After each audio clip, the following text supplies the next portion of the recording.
तो आज हम बात करेंगे रिसेंटली ही नेटफ्लिक्स पर रिलीज हुई फिल्म जांजी डारा के बारे में, जो कि एक अच्छी इंडोनेशियन हॉरर फिल्म है। और इस फिल्म का टाइटल का मीनिंग है ब्लड प्रॉमिस, और ये फिल्म इसी पर बेस्ड है। अगर आपको ये वीडियो अच्छी लगती है तो प्लीज़ आप इसे लाइक ज़रूर करना और शेयर भी कर देना। और अगर आप चैनल पर नए आए हैं तो सब्सक्राइब भी कर लेना, उससे मुझे आपका बहुत सपोर्ट मिलेगा। तो चलिए अब चलते हैं वीडियो की तरफ।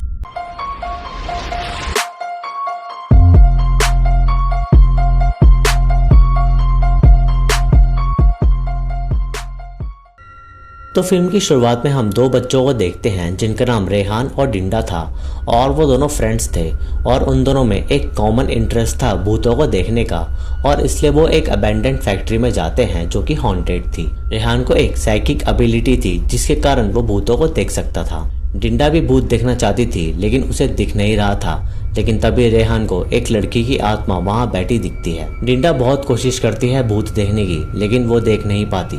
और तभी वहां एक डीमन आता है जो कि काफी डरावना था। उसे देखकर रेहान वहां से भागता है और रेहान के साथ डिंडा भी भागती है, लेकिन वो गिर जाती है और वहां वो डीमन डिंडा को हॉन्ट कर देता है।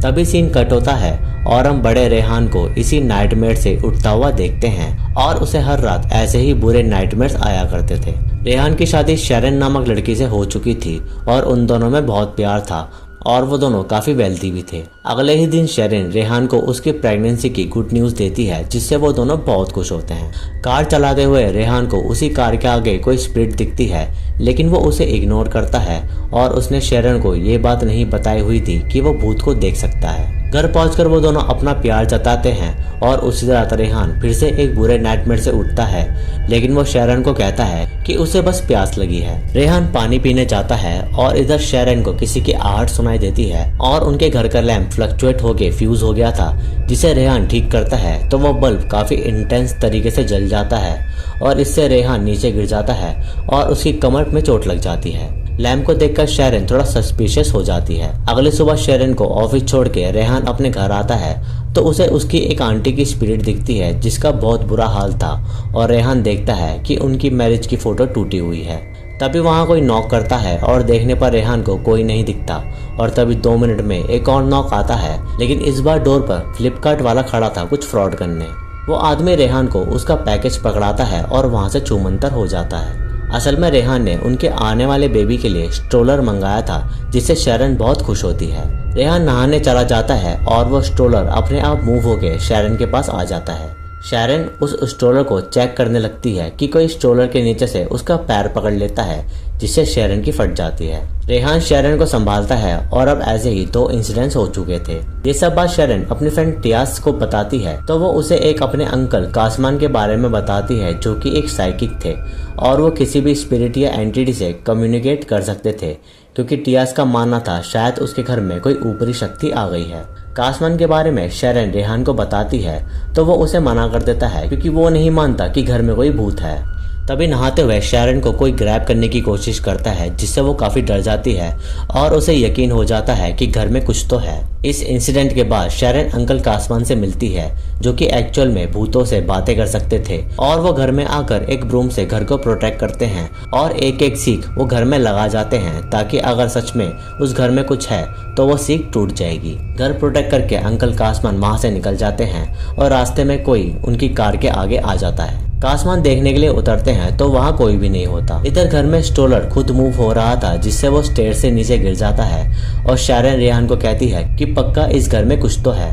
तभी शरण रेहान को बताती है कि उसने एक साइकिक को बुलाकर घर को प्रोटेक्ट कराया था, लेकिन उसका कोई असर नहीं हुआ। लेकिन रेहान इस बात पर थोड़ा नाराज होता है कि उसने पीछे से ये सब क्यों कराया, जबकि वो जानता था कि घर हॉन्टेड नहीं है। शरण उसे कहती है कि उसने ऐसा इसलिए किया क्योंकि रेहान को नाइटमेयर्स आते थे, घर में कुछ न कुछ सामान टूट रहा था और स्ट्रोलर यहाँ वहाँ मूव हो रहा था, और इवन वो स्पिरिट शरण को भी परेशान कर रही थी। रेहान शरण की बात मान जाता है और वो अपनी साइकिक पावर के बारे में उसे बताता है कि वो घोस्ट को देख सकता है, लेकिन वो शरण को कुछ इसलिए नहीं बता रहा था ताकि वो अपनी लाइफ बाकी लोगों की तरह आराम से जी सके। और रेहान को घर में कोई स्पिरिट नहीं दिख रही थी, तो वो इन सब बातों पर यकीन नहीं करता। इधर हम देखते हैं कि कासमान को अपनी कार के पीछे कोई फीमेल घोस्ट बैठी दिखती है, जिससे उसका बैलेंस बिगड़ता है और कार एक्सीडेंट के चलते उसकी डेथ हो जाती है। ये बात अगली सुबह टिया शैरन को बताती है, जिससे शैरन डर जाती है और वो रेहान के साथ कासमान के घर जाते हैं और वहाँ रेहान किसी स्पिरिट को कासमान के घर के ऊपर खड़ा देखता है। शैरन समझ गई थी कि उसे कासमान के घर कुछ तो दिखा है, जिस पर रेहान उसे कहता है कि पता नहीं उसने क्या देखा था, वो काफी दूर था। शैरन रेहान को कहती है कि कुछ तो है जो उनके पीछे पड़ा है, शायद कोई पुराना काम अधूरा रह गया है जो अब वो एंटिटी पूरा करने आई है। रेहान को ये बातें बेतुकी लगती है और वो शैरन को कहता है कि उसे ओवरथिंक नहीं करना चाहिए। इस बात से उन दोनों में नोकझोंक हो जाती है और शैरन डिसाइड करती है कि वो उस हॉन्टेड हाउस में तो नहीं रह सकती। शैरन को यह डर था कि कासमान की तरह वो भी मारे जाएंगे, लेकिन रेहान शैरन को संभालता है। उसी रात रेहान को किसी लड़की की हंसी सुनाई देती है और जब वो देखने जाता है तो उसे डिंडा दिखती है, तो रेहान उसे फॉलो करता है। इधर शैरन भी उठ जाती है और वो रेहान को कॉल करने की कोशिश करती है, लेकिन उसका फोन वहीं पड़ा था। इधर रेहान डिंडा को ढूंढ रहा था और दूसरी तरफ हम उसी स्पिरिट को देखते हैं जिसे कासमान ने देखा था,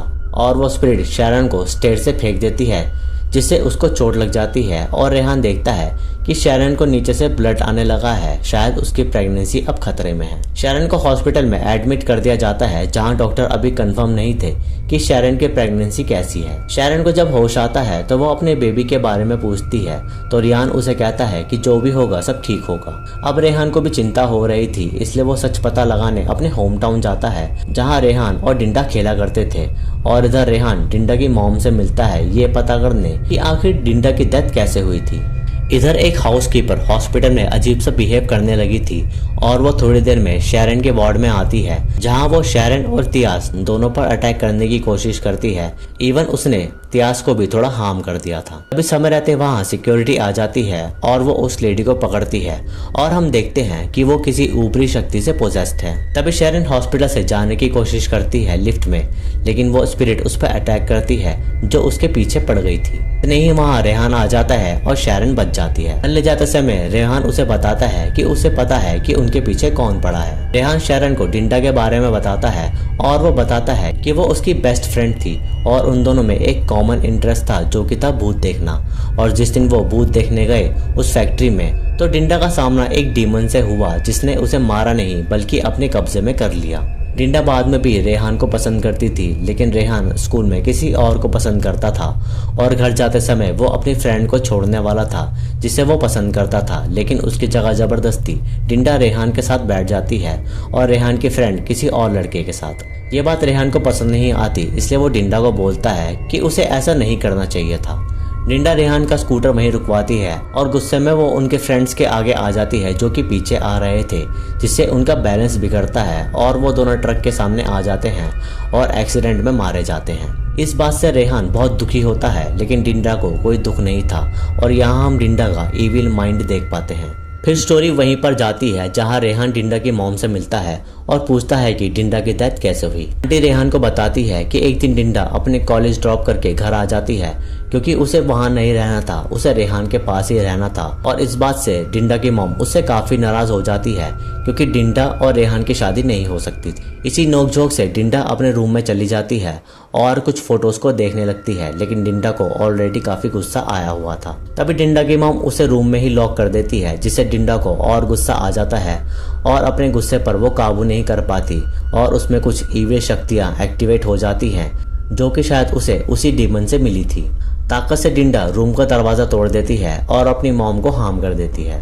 डिंडा वो फोटो फिर देखती है जिसमें रेहान और डिंडा थे और उन्होंने उस फोटो पर ब्लड लगाया हुआ था। फिर सीन उसी फैक्ट्री पर जाता है जहां डिंडा ने रेहान के लिए सुसाइड कर लिया था, क्योंकि रेहान अपना प्रॉमिस पूरा नहीं कर पाया और उसने किसी और से शादी कर ली थी।